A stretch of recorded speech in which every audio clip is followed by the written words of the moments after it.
Bismillahirrahmanirrahim. Assalamualaikum warahmatullahi wabarakatuh. Hai teman-teman, bertemu lagi dengan saya Sri Hartati dengan NIM 2601146. Video kali ini merupakan tugas kedua saya dari dosen pengampu, yakni Bapak Syamsuddin Siroh MPD pada mata kuliah Statistik Sosial. Nah, di video kali ini saya akan membahas tentang bagaimana menentukan sampel yang representatif dan bagaimana cara mengambil sampel. Yuk simak video berikut ini. Sebelum kita membahas tentang bagaimana menentukan jumlah sampel yang representatif dan bagaimana cara mengambil sampel, terlebih dahulu kita harus tahu dulu apa itu sampel.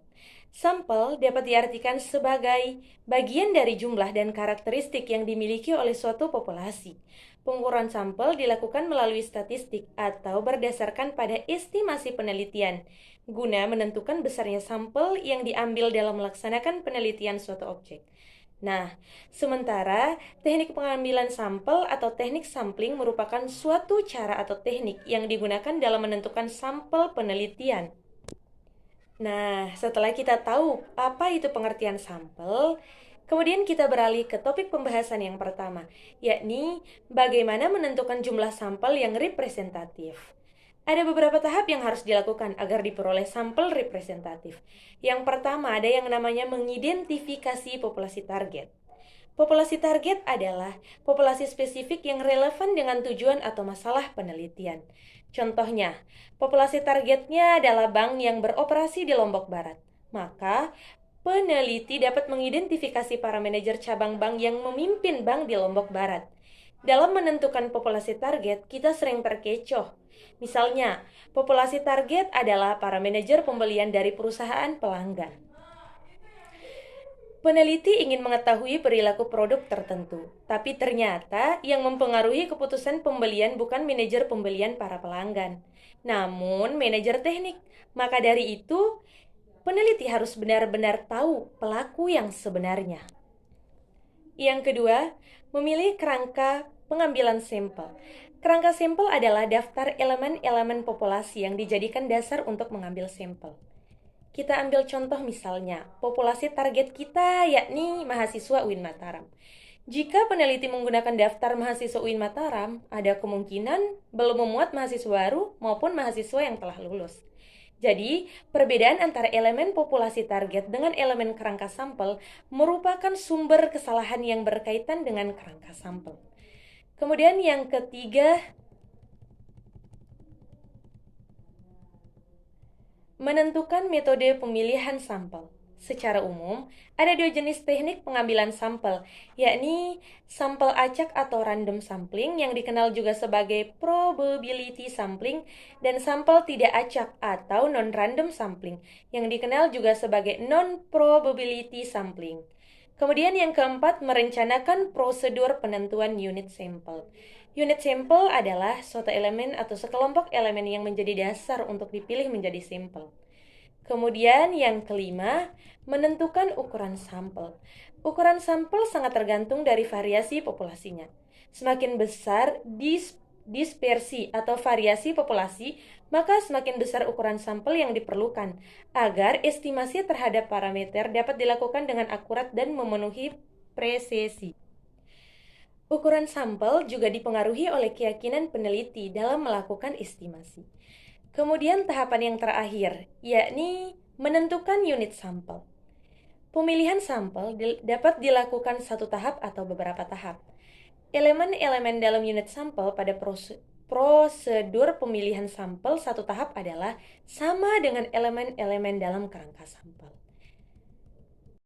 Nah, setelah kita mengetahui cara menentukan jumlah sampel yang representatif, kemudian kita beralih ke topik pembahasan yang kedua, yakni bagaimana cara mengambil sampel.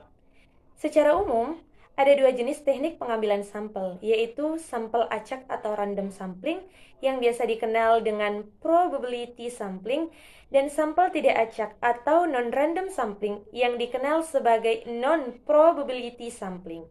Yang pertama, probability sampling adalah suatu teknik pengambilan sampel dari memberikan peluang yang sama dan menyeluruh dari suatu populasi untuk dipilih dan akan dijadikan sebagai sampel tersebut.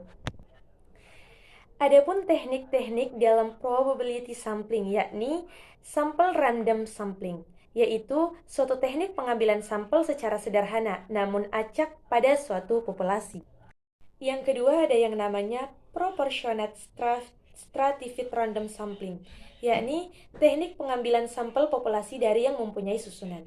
Hal ini terjadi karena populasi tidak memiliki susunan secara proporsional.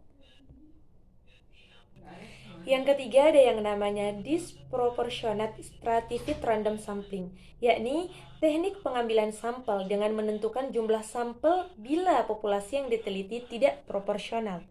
Yang keempat yakni cluster sampling. Cluster sampling adalah pengambilan sampel dari populasi yang terdiri dari kelompok-kelompok individu tertentu di dalam populasi tersebut. Adapun yang kedua yakni non-probability sampling, yaitu suatu teknik pengambilan sampel dengan tidak memberikan kesempatan kepada semua populasi masyarakat secara menyeluruh, hanya yang akan dipilih saja. Adapun macam-macam dari non-probability sampling, yakni ada sampling sistematis. Sampling sistematis adalah pengambilan sampel berdasarkan urutan yang akan dipilih. Kemudian ada sampling quota, di mana sampling quota ini merupakan pengambilan sampel dari suatu populasi dengan ciri-ciri tertentu untuk penelitian dengan jumlah tertentu.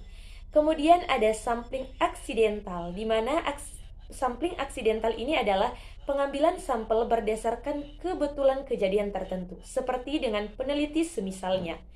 Kemudian ada sampling purposive, yakni penentuan sampel dengan pertimbangan tertentu. Kemudian ada sampling jenuh. Sampling jenuh merupakan pengambilan sampel dengan seluruh jumlah populasi. Dan ada yang namanya snowball sampling, yaitu teknik pengambilan sampel dari jumlah populasi yang kecil dan sampel tersebut disuruh memilih teman-temannya atau orang lain untuk menjadi sampel. Nah, banyak sekali bukan pengetahuan yang bisa kita ambil dari penjelasan tadi? Yumkin hazamini, sampai bertemu di video berikutnya. Wassalamualaikum warahmatullahi wabarakatuh.